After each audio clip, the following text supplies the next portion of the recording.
welcome to Crazed Performance Repair. Today we are going over this Dodge Avenger. I believe it's an Avenger.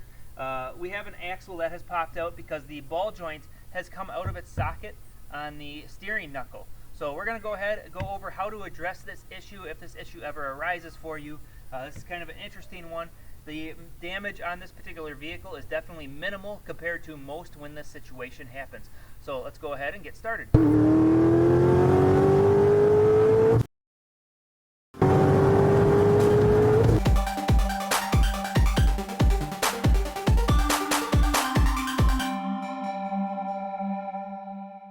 Alright, so as you can see, this car has a serious issue going on. This axle here is flopped all the way out. The ball joint here is coming out. Now, normally, when this situation happens, this ball joint itself is actually popped out of the socket, but this particular one has not popped out of the socket. It's actually come out of the joint on the steering knuckle, and I'll bring you guys a little bit closer to see that quick. Alright, so you can see the bolt there. It's looks like it's almost a little bit loose. I don't know if you can see that gap, but the bolt is still in place, which is a little disturbing to me. It means that either the bolt's worn out or the ball joint is worn out on a little spot. There's like a little groove machined into here, and maybe that machine's worn out in the spot, so it was able to slip past this bolt. That bolt normally sits in that machined groove when it comes through here, so it should not be able to fall out, but obviously it has. So this situation's obviously a bad deal, but it could have been much worse. Now it has bent the sway bar link quite a bit. As you can see, the thing looks like a pretty ridiculous banana going on there. So we're gonna have to address that. And then as far as the axle goes, I would have been able to put that back in its socket had it not done what it did. But as you can see, this thing, these are supposed to have these little balls on the end of them, kind of a ball and socket type of deal, and all of them are missing. So they flew out when this situation happened, thus I'm going to be unable to actually put this back in a useful fashion. So I'm going to go ahead and slide it in there anyway at some point, and I'm going to go ahead and show you guys how I can get this thing in the garage here. But first I'm going to have to lift it up in order to do so. So I'm going to go ahead, fast forward through this little section so you can see kind of a quick glimpse of me jacking the car up.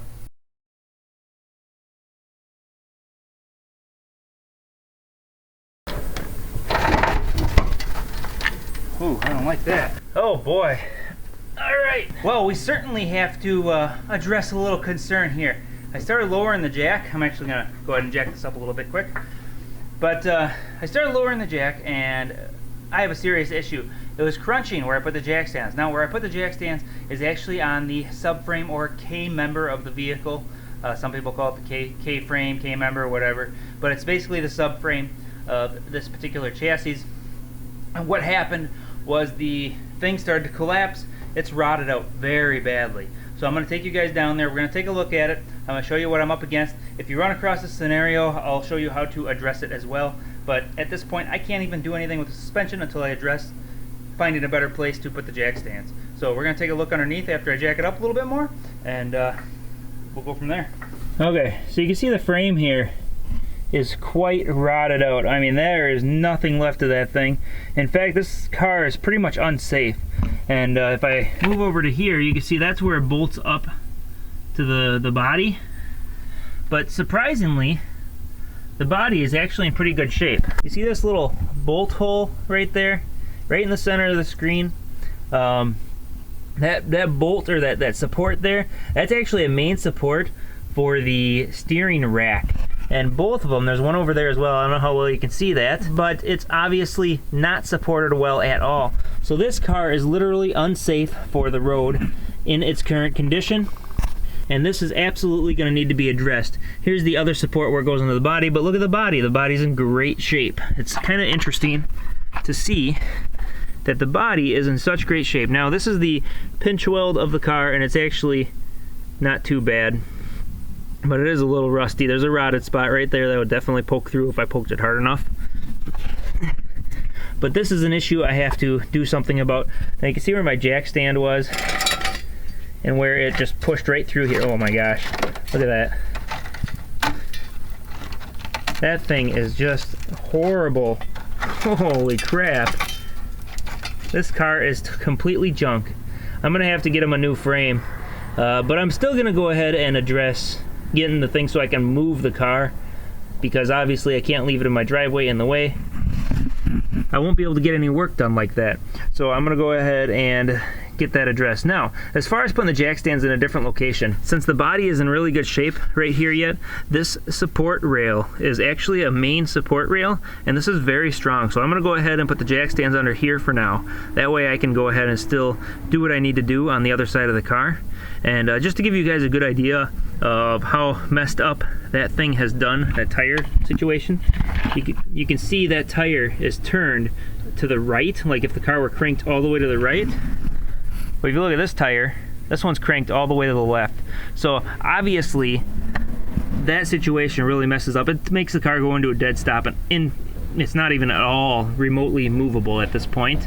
So I'm gonna go ahead, straighten the wheel out, and get those jack stands in a better position, and you guys will be right back. Okay, so as you can see, I am holding something in my hands here. Nasty, greasy, oily. These are rollers. These are actually the rollers that go in the CV axle, but it's only 2 of them. I don't think I saw a third one. I don't think I saw one in there. I'll have to take a look. I think I only have 2 of them. He must have threw them on the passenger side there just because he saw them laying on the ground. I'll be using these actually.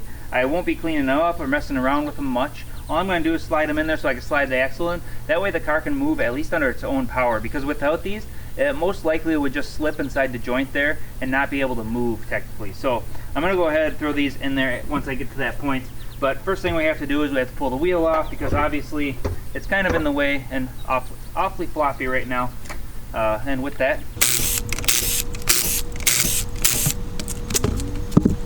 okay, so I have straightened out the wheel. This sway bar link is way bent. It's just impressively bent. But I need to take and address this CV axle now. Now, one thing that when something like this happens, if it happens at highway speed, it's going to be a horrible deal. This tire is going to come smashing into here and cause catastrophic damage. It'll end up ripping up the fender and damaging things really bad. Now, this seam here actually looks pretty good. It's not crushed against the door to where the door is going to bind, but it did get hit a little bit. I can see this part is caved in some, so it did hit this, just not hard enough to cause serious damage. All right, so the first thing I need to do here is I take this CV axle. I'm going to pull this bellows back. I'm going to take a quick peek and wipe with a cloth just to get a general idea here of what I'm going against. There is no third roller in there, so I'm going to go ahead and set these 2 in place. And I don't see a third roller in the other half of the CV axle in there. So all I want to do right now is just get it so I can move this thing, because right now I can't even move the car as it sits. Obviously it won't go anywhere. I mean, I could just drag it with a winch, but what's the point of that? I want it out of my way, not in my way in the garage. And the winch is actually located in the garage, mounted by the wall, so I won't be doing that. Our first step, since the ball joint and ball and socket is not popped out, I'll explain that in a minute too, but since it's not popped out, I'm just going to go ahead and throw this in there.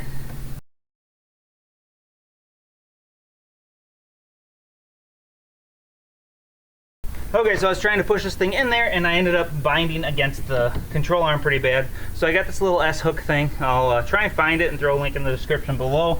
But we're going to slide that in there. That goes around the control arm. Then I can take this pry bar. Now I'm going to take my leg, rest it on there. That way it keeps the control arm out of my way, and I can work on this axle again.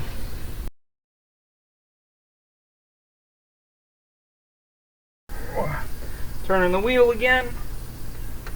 Luckily the steering wheel lock is not engaging.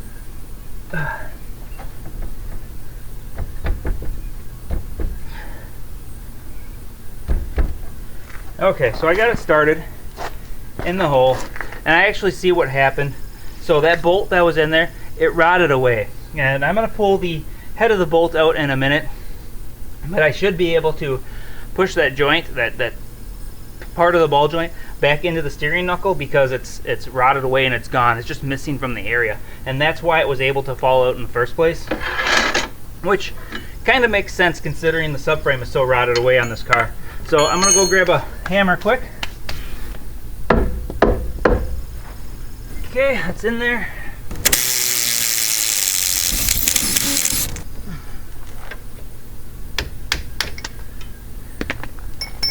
Okay, so here is the bolt that I pulled out. It's actually a fairly heavy duty bolt. You can see it actually broke off. So unlike what I thought. I had thought that maybe it just rotted away, but it actually looks like somebody maybe over tightened it, ripped the bolt, wrecked the bolt, and then it broke. One half of it fell out. This part stayed in there, rusted in there, and then yeah, the control arm or ball joint eventually fell out because there's no bolt to help support things. So with that, the ball joint itself, if the socket had come out of the ball joint, there is one thing you can do to make the vehicle movable, but you won't want to turn it very far, and that's use a mechanic's wire just to hold it together so that you can move it into your shop or move it around. So now at this point I could start moving it because that will hold itself in there, but I'm gonna go ahead and grab a new bolt, just a crappy bolt, throw it in, throw the wheel back on, and contacted the customer on that particular vehicle, and it turns out he decided to scrap the vehicle because of the subframe deal. The situation is really odd. It's very hard to find this particular cradle on the car, and so I was not actually able to find one without calling the junkyards. Now normally I can just look up a place called car-part.com. I'll go ahead and throw a link in the description below. So if you guys ever need parts for your car, such as subframes or steering knuckles or things like that that you can't really get at a parts store, car-part.com is your best friend for finding those parts. What it is it's a website that goes to all the junkyards in the whole US. Basically, they link up to this place and they say this is what we have available, and it goes through their inventory, and that way you can find the parts.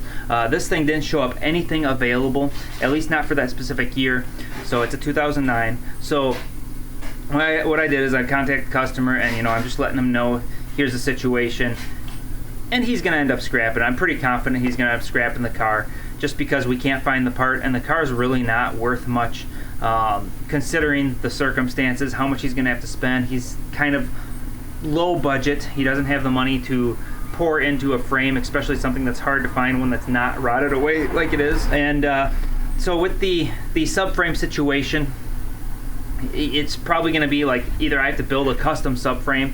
The steering rack, I can literally feel as I'm doing this with the steering wheel, the rack moving. I can not only feel it moving, but you can hear it too. It thumps really loud and sounds horrible, absolutely horrible. So that thing is moving inside that cradle. It's very, very bad news. Completely unsafe to drive the car like that. And with that, like, share, subscribe, and as always, I hope to see you on the next video. And thanks for watching.